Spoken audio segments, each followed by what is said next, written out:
ಕಾಂಗ್ರೆಸ್ ಸರ್ಕಾರ 2023ರಲ್ಲಿ ಅಧಿಕಾರಕ್ಕೆ ಬಂದಾಗ ಇದನ್ನು ಮಾಡ್ತೀವಿ ಅಂತ ಭರವಸೆ ಕೊಟ್ಟರು. 3-4 ಉದಾಹರಣೆ ನೋಡೋಣ. ಹಿಜಾಬನ್ನು ವಾಪಸ್ ತೆಗೆದುಕೊಂಡಿದ್ದಾರೆ, ಹಿಜಾಬ್ ಆದೇಶವನ್ನು.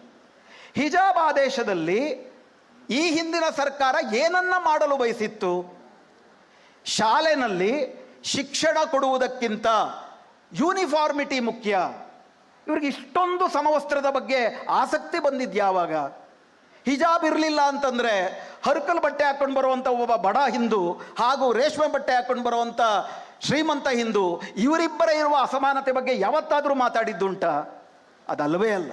ಇವರ ಉದ್ದೇಶವೇ ಸಮವಸ್ತ್ರದ ಹೆಸರಿನಲ್ಲಿ ಮುಸ್ಲಿಂ ಅಸ್ಮಿತೆ ಮತ್ತು ಇಸ್ಲಾಂ ಸಂಸ್ಕೃತಿಯನ್ನು ಹೀನಾಯಗೊಳಿಸುವುದು ಹಾಗೂ ಒಂದು ನಿರ್ದಿಷ್ಟ ಸಂಸ್ಕೃತಿಯನ್ನು, ಒಂದು ಧರ್ಮದ ಸಂಸ್ಕೃತಿಯಲ್ಲ, ಅದು ರಾಷ್ಟ್ರೀಯ ಸಂಸ್ಕೃತಿ ಅಂತ ಹೇಳುವಂಥದ್ದು. ಆವಾಗ ಹೈಕೋರ್ಟಲ್ಲಿ ನಡೆದಂಥ ವಾದ ಏನು? ಆದೇಶದಲ್ಲಿ ಸಮವಸ್ತ್ರ ಬೇಕು ಅಂದರೆ ಸಮವಸ್ತ್ರಕ್ಕೆ ಪ್ರತಿಸ್ಪರ್ಧಿಯಾಗಿ ಹಿಜಾಬ್ ಹಾಕ್ಕೊಂಡೋಗಿರೋದಲ್ಲ, ಸಮವಸ್ತ್ರದ ಜೊತೆಗೆ ಹಿಜಾಬ್ ಇತ್ತು, ಸಮವಸ್ತ್ರದ ಜೊತೆಗೆ ಜನಿವಾರವೂ ಇತ್ತು, ಸಮವಸ್ತ್ರದ ಜೊತೆಗೆ ಶಿವದಾರವೂ ಇತ್ತು, ಸಮವಸ್ತ್ರದವರೆಗೆ ಕುಂಕುಮ ಇತ್ತು, ವಿಭೂತಿ ಇತ್ತು. ಅದು ಯಾವುದೂ ಕೂಡ ಆಕ್ಷೇಪಣೀಯ ಅಲ್ಲ.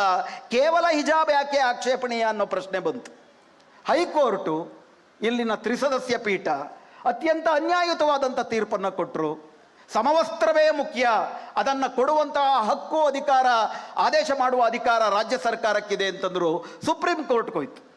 ಸುಪ್ರೀಂ ಕೋರ್ಟಲ್ಲಿ ಇಬ್ಬರು ನ್ಯಾಯಾಧೀಶರ ಪೀಠ, ಹೇಮಂತ್ ಗುಪ್ತಾ ಮತ್ತು ಸುಧಾಂಶು ಧುಲಿಯಾ ಅಂತ ಇಬ್ಬರು ನ್ಯಾಯಮೂರ್ತಿಗಳು. ಇದರಲ್ಲಿ ಹೇಮಂತ್ ಗುಪ್ತಾ ಅನ್ನುವಂತಹ ಒಬ್ಬರು ನ್ಯಾಯಾಧೀಶರು, ಅವರ ಮುಂದೆ ಇದೇ ಪ್ರಶ್ನೆ ಬರುತ್ತೆ. ಏನಂತ? ಹಿಜಾಬ್ ಅನ್ನುವುದು ಸಮವಸ್ತ್ರಕ್ಕೆ ಪ್ರತಿಸ್ಪರ್ಧಿಯಾಗಿ ಅಲ್ಲ, ಸಮವಸ್ತ್ರದ ಜೊತೆಯಾಗಿ. ಆ ಥರ ಕೇವಲ ಇಸ್ಲಾಂ ಧರ್ಮ ಸೂಚಕಗಳು ಮಾತ್ರ ಅಲ್ಲ, ಬೇರೆ ಬೇರೆ ಧರ್ಮ ಸೂಚಕಗಳನ್ನು ಹಾಕ್ಕೊಂಡು ಶಾಲೆಗೆ ಬರಲು ಅನುಮತಿಸಲಾಗಿದೆ. ಇದರಿಂದ ನಿಮಗಾಗಿರುವ ಸಮಸ್ಯೆ ಏನು ಅಂತ ಕೇಳಿದ್ರೆ, ನ್ಯಾಯಪೀಠದಲ್ಲಿ, ಸುಪ್ರೀಂ ನ್ಯಾಯಪೀಠದಲ್ಲಿ ಕುಳಿತಿದ್ದಂಥ ಹೇಮಂತ್ ಗುಪ್ತಾ ಅವರು ಕುಂಕುಮ ಇರಬಹುದು, ಜನಿವಾರ ಇರಬಹುದು, ಅಥವಾ ಪಗೋಡ ಇರಬಹುದು, ಕಿರ್ಪಾಣ್ ಇರ್ಬೋದು, ಇವೆಲ್ಲವೂ ಭಾರತದ ರಾಷ್ಟ್ರೀಯ ಸಂಸ್ಕೃತಿಯ ಭಾಗ, ಹಿಜಾಬ್ ರಾಷ್ಟ್ರೀಯ ಸಂಸ್ಕೃತಿಯ ಭಾಗ ಅಲ್ಲ ಅಂತ ತೀರ್ಪು ಕೊಟ್ಟರು.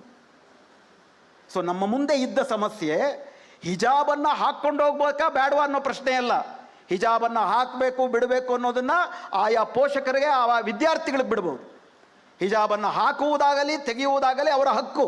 ಅವ್ರು ಏನೇ ಹಾಕೊಂಡ್ಬಂದರೂ ಶಾಲೆಯಲ್ಲಿ ನಾವು ಶಿಕ್ಷಣ ಕೊಡಬೇಕಾಗಿರೋದು ನಿಮ್ಮ ಕರ್ತವ್ಯ.